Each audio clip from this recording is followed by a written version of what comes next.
ये भी तो ठेका ले लें कि कई बार 4 बार समाजवादी पार्टी को मुख्यमंत्री बनाया मुसलमानों ने, यादव को।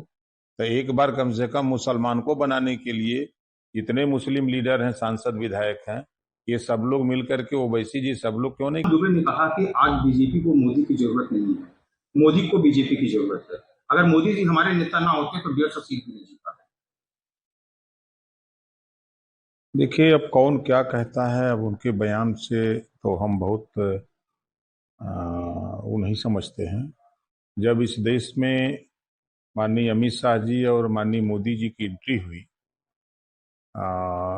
देश की राजनीति में, तो भारतीय जनता पार्टी जो उत्तर प्रदेश में 19 साल लगातार सत्ता से दूर रही, और माननीय अमित शाह जी के प्रयास से और माननीय मोदी जी के प्रयास से उत्तर प्रदेश में सत्ता मिली, और भारतीय जनता पार्टी के भी नेताओं ने सहयोग किया, सब लोग मिलकर के। इन दो नेताओं के नेतृत्व में जेपी नड्डा जी, इसके पहले, तो नेताओं के संघर्षों से ही आज बीजेपी दिन दूना रात चौगुना बढ़ी है। और ये कह देना कि मोदी जी और की आवश्यकता नहीं है, तो मोदी जी तो देश के प्रधानमंत्री हैं, और पहली बार देश की सेना को मोदी जी ने छूट दिया कि जाओ आतंकवाद को समाप्त करने के लिए आप अपने विवेक से काम करो। तो आज पाकिस्तान के 9 आतंकवादी ठिकानों पर आपने देखा कि सेना ने हमला किया और आतंकवादी ठिकानों को नेस्तनाबूद किया। ये इतिहास है, देश की राजनीति में पहली बार ऐसा हुआ है। ओवैसी कह रहे थे कि अगर क्या कहते हैं, अगर उनको पहलगाम का बदला लेना ही था तो अब सिंदूर ऑपरेशन बंद नहीं करना चाहिए था। लगातार ही अभी तक जब तक 3 अपराधी पकड़े नहीं जाते या मांग नहीं होती तब तक। देखिए, अब वो उनका विचार है, और हम तो उनसे यही कहेंगे कि आप अपने समाज के बेहतरी के विषय में, उनको शिक्षा कैसे मिले, स्वास्थ्य कैसे मिले, रोजगार कैसे मिले, अमन चैन कैसे मिले, इसके लिए बेहतर काम करिए। जो काम मोदी जी कर रहे हैं, जो अमित शाह जी कर रहे हैं, जो नड्डा जी कर रहे हैं, जो योगी जी कर रहे हैं, देश में अमन चैन कायम करिए।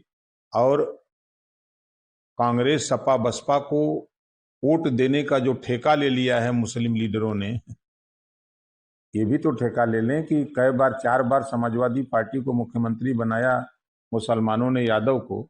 तो एक बार कम से कम मुसलमान को बनाने के लिए इतने मुस्लिम लीडर हैं, सांसद विधायक हैं, ये सब लोग मिलकर के, ओवैसी जी सब लोग क्यों नहीं कहते अखिलेश जी से, क्यों नहीं कहते राहुल जी सोनिया जी से, क्यों नहीं कहते मायावती जी से कि भाई इस बार, एक बार 27 में हम लोगों को भी मौका दीजिए। तो ये इस पे विचार करना चाहिए। और देश, दुनिया में अलग अलग देशों से अलग अलग सामान अपने देश में आता है, क्रय और विक्रय जो होता है, आयात और निर्यात। तो बहुत सी चीजें हैं जो देश के, दुनिया के सामने बात को मानना पड़ता है। सावन महीने में केंद्रीय मंत्री राजीव रंजन लल्लभ सिंह का कथित मटन वीडियो वायरल हुआ है। आज के नेता तेजस्वी यादव ने कहा है बीजेपी अब कहेगी ये पुण्य है।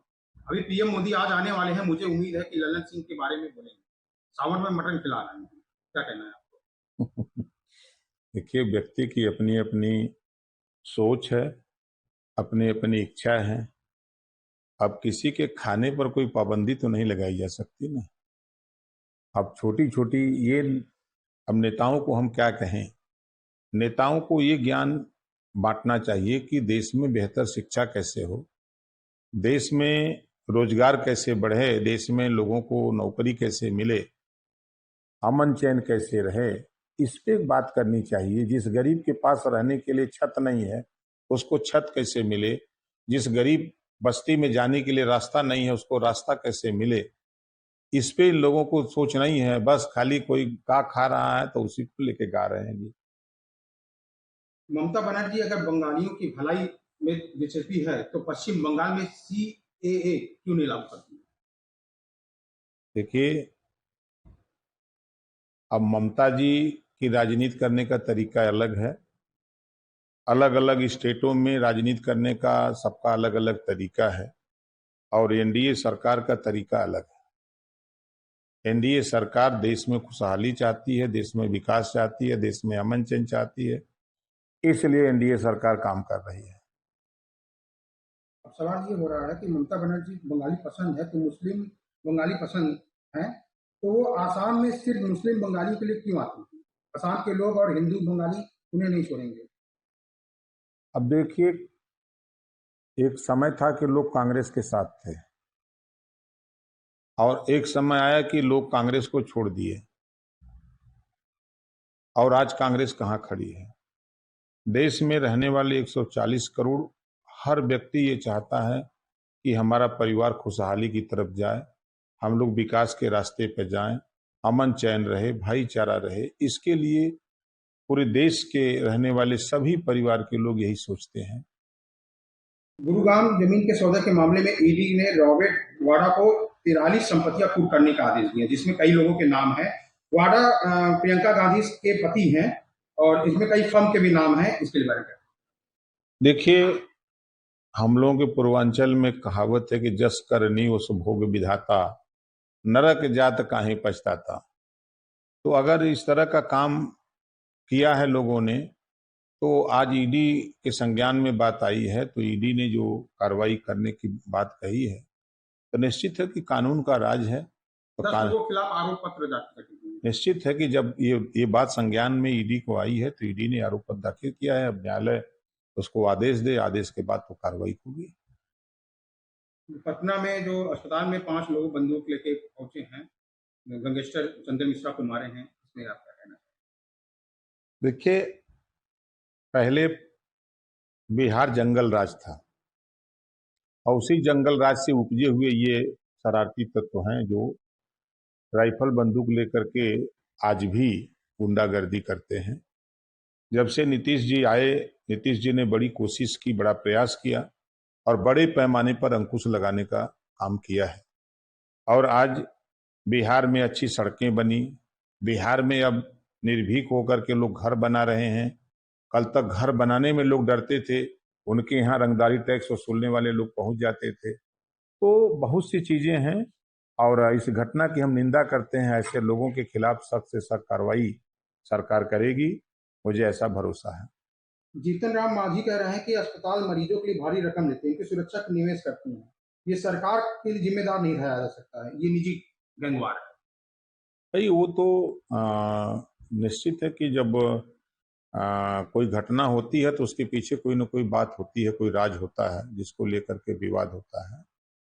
तो उसमें सरकार की जिम्मेदारी इतनी है कि प्रदेश में अमन चैन रहे, सुरक्षा सबको रहे, आम नागरिक भय से उसको मुक्ति मिले, यही प्रयास हमेशा सरकार का रहता है। एलजीपी प्रमुख चिराग पासवान ने कहा है कि 5 अपराधियों को जो गैंग थे उनको प्रवर्तन पर जेल से बाहर इलाज करने के लिए क्यों लाया गया और वो पटना के एक निजी अस्पताल में क्यों भर्ती कराया? देखिए, जब वो अपराधी थे, वो तो न्यायालय के आदेश पर आए होंगे, सरकार के आदेश पर नहीं आए होंगे। न्यायालय का आदेश हुआ होगा, न्यायालय के आदेश पर वो लोग आए होंगे, भर्ती हुए होंगे। तो अब उसमें सरकार क्या करेगी? जब कोर्ट का आदेश है तो कोर्ट सर्वोपरि है। तो बार बार आरोप लगा रहे हैं कि उनकी सुरक्षा व्यवस्था लगानी चाहिए थी, इस तरीके से गैंगवार थे, अपराधी थे। अब आरोप लगाना अलग बात है, अब कोर्ट का आदेश का पालन करना एक अलग बात है। ये आखिरी सवाल है। जगमोहन रेड्डी कह रहे हैं हिंदी पे बहस मत करो, भविष्य के लिए अंग्रेजी पर ध्यान। कहाँ तक सही है?